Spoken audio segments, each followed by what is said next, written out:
Dari Langkawi. Seterusnya kami ingin membawa perbincangan di Saranan Saat Pagi Malaysia ini terarah ke Belanjawan 2021. Cumanya fokusnya kali ini berkenaan matlamat pembangunan lestari. Untuk pengetahuan anda semua, Belanjawan 2021 ini pertama kali belanjawan negara yang diselaraskan dengan SDG.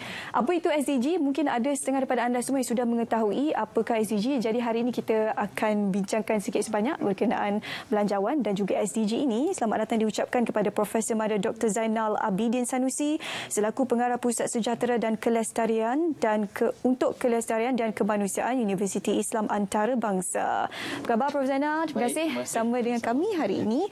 Prof Zainal tidak asing sebenarnya sebagai tetamu di Saranan Saat Pagi Malaysia untuk kita bercerita berkenaan apa jua kelestarian alam dan sebagainya. Okey, pengenalan terlebih dahulu berkenaan SDG. Kalau SDG ni akronim sajalah. Kalau bahasa Inggeris ni dipanggil sebagai Sustainable Development Goals. Ya, betul. Silakan Prof. Kongsikan. Terima kasih Syu.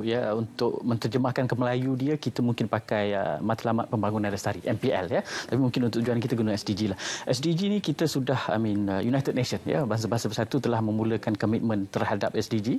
Dia ada 17 agenda ya, memulai 2015, jadi 2016 sampai 2030, 15 tahun ini adalah period masa untuk kita mencapai SDG. So dalam SDG itu ada 17 matlamat pembangunan untuk mengseimbangkan antara keperluan ekonomi, menjaga alam sekitar dan juga sosial.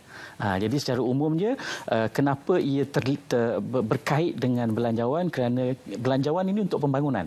Jadi pembangunan mesti memastikan ketiga-tiga ini termasuk dalam agenda pembangunan. Jadi itu secara umumnya Syu.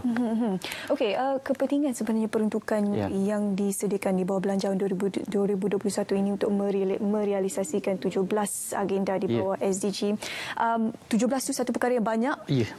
Peruntukan juga mungkin tidak berapa mencukupi untuk mencapai ke semua 17 agenda itu, tapi ada beberapa perkara yang akan diberikan keutamaan terlebih dahulu di bawah belanjawan 2021 ini. Jadi Prof mungkin boleh kongsikan juga dari sudut itu. Pertamanya kita mesti, rasanya saya perlu menyatakan tahniah sebab saya rasa seperti yang Syu mention tadi, ini kali pertama ya SDG diintegrasikan secara rasmi. Sebelum ni kita ada pertimbangan ya, dan kalau tengok daripada tiga matlamat yang ada tu, yang pertama tu kesejahteraan rakyat tu sebenarnya itu pun sudah termasuk dalam kumpulan SDG 3, well-being. Jadi sudah secara directly lah. Kenapa pentingnya ada SDG ni? Kerana SDG ini memberi pengukuran yang lebih jelas, kerana ada ukuran-ukuran. Daripada SDG itu kita ada 230 indikator penunjuk. Daripada penunjuk inilah membayangkan sama ada pola pembangunan kita menekankan sekadar ekonomi saja ataupun kita memastikan adanya unsur penjagaan alam sekitar dan tidak meninggalkan anyone left behind. Ya. So jadi dari segi itu kita melihat bahawa kalau secara keseluruhannya, kalau seluruh dunia pun daripada mungkin dalam 70 negara yang melaporkan SDG, hanya dalam 20 negara saja yang mengintegrasikan bajet ke dalam SDG ke dalam bajet. Jadi untuk tujuan itu, ini satu yang sangat penting ke arah kita memperkukuhkan lagi belanjawan kita. Jadi kerangka belanjawan kita sekarang ini boleh dikatakan sedang beranjak kepada konsep pembangunan yang lebih kritikal, lebih komprehensif lah. Ya. So dari itu saya merasakan bahawa kalau kita memasukkan belanjawan ini, proses perbelanjaan, proses pembangunan akan menjadi lebih serius. Sebab apabila dia jadi KPI, belanjawannya akan jadi KPI. Bila jadi KPI, dia akan masuklah. Jadi pelaksana akan mengambil lebih serius. Okey. Di bawah belanjawan, kalau kita boleh kongsikan bersama dengan penonton hari ini, sebanyak 20 juta ringgit diperuntukkan di bawah dana Amanah Malaysia SDG ataupun lebih dikenali sebagai My SDG Trust Fund. Ini adalah orang kata untuk permulaan menyelaraskan dan juga memastikan agar pelaksanaan program SDG ini lebih terjamin dan juga teratur. Jadi bagaimana peruntukan 20 juta ringgit ni, adakah ianya mencukupi Prof? Tidak. Tak ada angka yang cukup untuk pembangunan dia, tapi dia mesti dilihat berkait rapat dengan perbelanjaan lain yang disediakan, terutamanya untuk matlamat satu, untuk kesejahteraan, prihatin dan sebagainya. Jadi untuk 20 juta ni, seperti yang Syu mentionkan juga tadi, sebutkan tadi, adalah dia sebagai permulaan saja. saja. Sebab selama ini isu yang dihadapi adalah bagaimana untuk menselaraskan. Sebab banyak pihak berminat, company misalnya, malah individu pun banyak berminat untuk memberikan sumbangan. Ya, sekarang ni kita sudah memasuki era di mana orang bukan lagi melabur sekadar untuk kepentingan profit saja, tidak. Ya, sekarang ni orang juga melabur untuk menunaikan tanggungjawab pada alam sekitar dan juga kepada miskin dan sebagainya, terutama di zaman COVID ini. Jadi dengan ada 20 juta ni, dia akan jadi triggering point, ya, dia akan jadi dana asas lah, seed funding untuk menyediakan kewangan dan juga menyediakan platform. Sebab sekarang ni masalah SDG ni, cabaran SDG ni adalah seperti yang kita bincang tadi, dia interministry. Jadi bila interministry, dia kena ada satu wadah khusus, platform khusus untuk memastikan SDG mana yang perlukan bantuan, pihak mana yang perlu bantuan dan pencapaian yang sepatutnya dilakukan, ya. Dan 20 juta ini juga kita bekerjasama, ya, mesti disebut juga kita bekerja dengan UNTC, United Nations Committee Council, Committee tak salah saya, di Malaysia, ya, United Nations team di Malaysia. Ini perlu kerana kita perlu kaitkan sebab pada 2015 Malaysia committed kepada agenda pembangunan lestari yang 17 goal tu. Jadi memang sebahagian daripada komitmen kita sebagai negara United Nations. Jadi untuk memastikan penyampaian yang sewajarnya, dan setiap matlamat itu ada 240 indikator tu, ada 170 target itu dicapai. Sebab itu perlu untuk bekerjasama dengan UNTC. Dan di samping 20 juta itu ada juga 5 juta, ya, mungkin kita bincang sedikit tadi, ada juga 5 juta yang khusus untuk satu program yang dinamakan All Party Parliamentary Group untuk SDG, ya. Ini program yang sudah berjalan sejak tahun lepas. Jadi kita berterima kasihlah kerana hasil daripada program ini memperlihatkan bahawa keperluan dan impak yang diberikan untuk menyampaikan aspirasi dan objektif kerajaan Malaysia untuk benar-benar mengenengahkan SDG di kalangan rakyat. Sebab kadang-kadang perbincangan SDG ni dia terlalu umum dan juga terlalu peringkat atasan.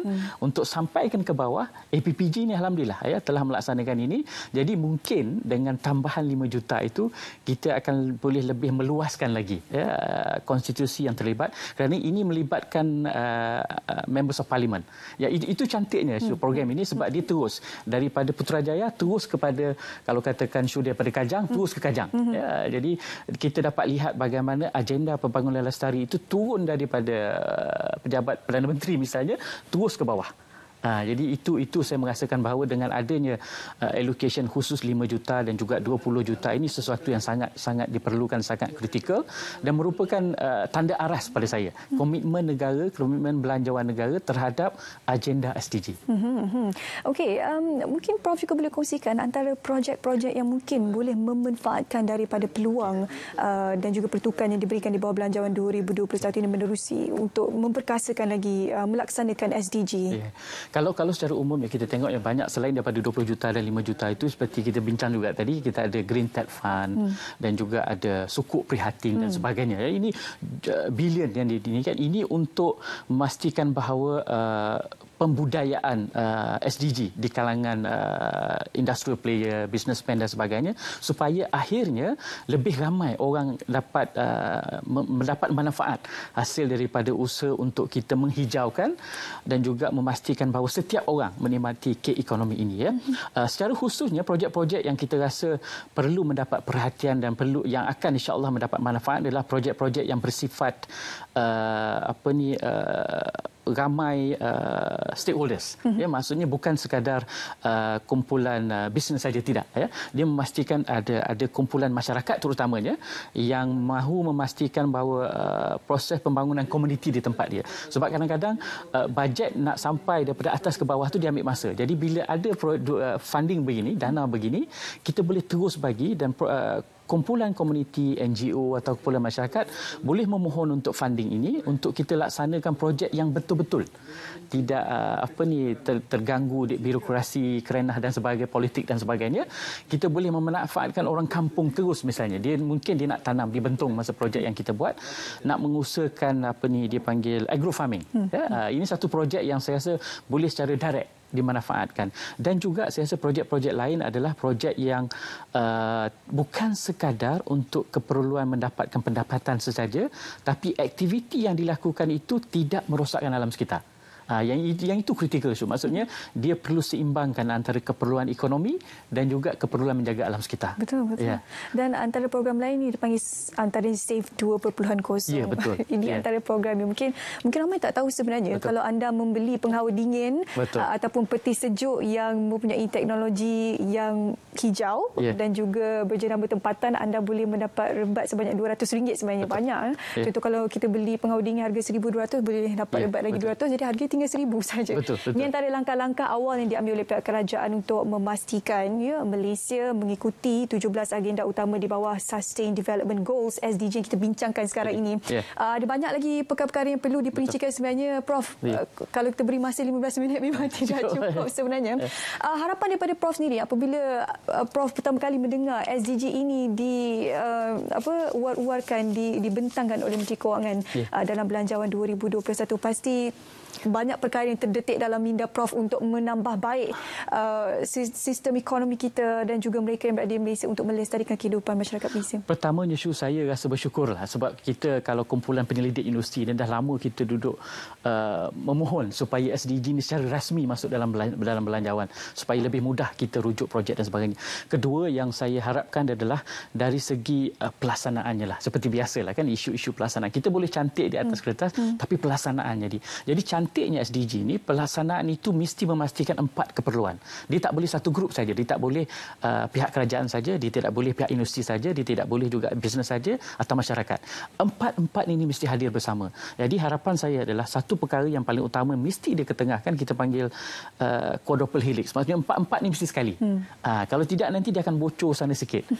Jadi macam tadilah bila penjimatan 200 tu, bila kerajaan buat demikian, kalau rakyat tak tahu rugi.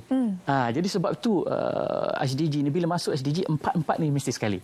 So insya-Allah lah jadi dengan bila sudah diketengahkan secara rasmi ini, kita mengharapkan lebih banyak manfaat, lebih banyak projek dan inisiatif dan akhirnya Malaysia sebagai negara yang komited untuk mencapai SDG 2030 ini, kita mencapai matlamat kita insya-Allah. Bagaimana Prof merasakan ini pelaksanaan SDG di negara-negara luar? Saya difahamkan tadi Prof ada menyebut dalam 20 negeri negara yang menyertai, yang memasukkan belanjawan mereka seiring dengan SDG ini. Bagaimana Prof melihat perkembangan negara mereka apabila mereka memasukkan menyeimbangi SDG dan juga belanjawan mereka setiap tahun?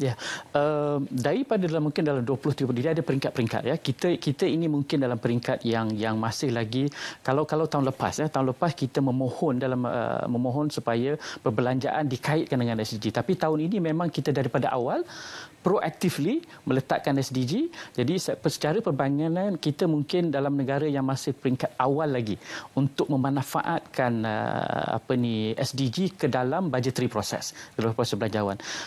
Kenapa saya kata demikian? Kerana kita masih lagi kita sudah meletakkan peruntukan tetapi monitoringnya belum secara rasmi.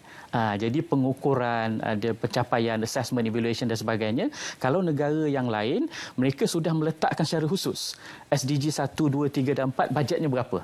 Tapi insya-Allah ini peringkat yang perlu dilalui oleh negara Malaysia dan ini satu langkah yang sangat baik dan sangat konstruktif, dan kerana itulah saya merasakan bahawa ada satu artikel daripada atau pandangan daripada Bank Dunia menyatakan bahawa bila kita memasukkan komponen SDG dalam belanjawan kita ini, satu langkah yang baik untuk melihat isu COVID ni secara menyeluruh. Sebab kita tak nak belanjawan setiap tahun isu ekonomi saja, tidak.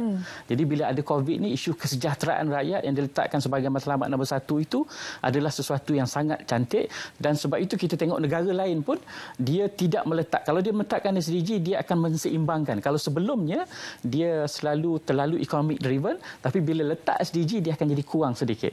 Dia akan balancekan ketiga-tiga keperluan. Dan dalam masa yang sama juga melestarikan ekonomi dan sebagainya. Itulah keutamaan matlamat utama SDG.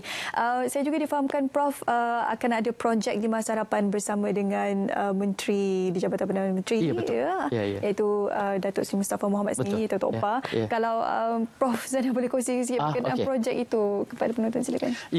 Projek ini sebenarnya salah satu daripada 10 parlimen yang kita turun. Projek ini kita panggil projek ini mainstreaming, melokalkan SDG di peringkat rakyat. Dan ini memang Tok Pa berhasrat secara khusus bahawa kita nak supaya perbincangan SDG matlamat pemahaman RSG ini diturunkan betul-betul ke bawah. Jadi apa yang akan berlaku adalah dengan UMK, ya, dengan Dr. Amir, dia dengan Inspect, mereka ini akan melaksanakan projek ini. Projek ini, bagaimana rupa projek ini? Projek ini adalah projek bersama orang asli, projek pembangunan ekonomi untuk rakyat setempat yang selama ini kita buat, tetapi sebab coordination dan sebab kita merasakan bahawa perlu kajian menyeluruh sebelum dan sewaktu perjalanan. Jadi projek yang dikenal pasti ini adalah satu projek yang sebenarnya mendapat sokongan dan juga perhatian daripada Datuk Seri Mustafa Mohamed sendirilah. Sokongan sebab dia nak menunjukkan bahawa kita boleh jadikan ini sebagai satu showcase. Bahawa beginilah rupa bila kita cerita pasal projek pembangunan Lestari, ini rupa dia. Dan alhamdulillah so far sedang berjalan lancar dan kita sudah buat profiling komuniti, dan peringkat yang seterusnya adalah 3-4 projek yang akan dijalankan oleh pihak UMK bersama dengan APPG, insya-Allah. Okey, baik, semoga maju jaya Prof. Untuk projek ini akan memberikan manfaat terutamanya golongan orang asli yang terlibat di bawah program ini. Terima kasih kepada Profesor Madya Dr. Zainal Abidin Sanusi selaku pengarah Pusat Sejahtera untuk Kelestarian dan Kemanusiaan Universiti Islam Antarabangsa Malaysia. Terima kasih sekali lagi, Prof. Terima kasih. Okey, kita bersama dengan Munawar pula.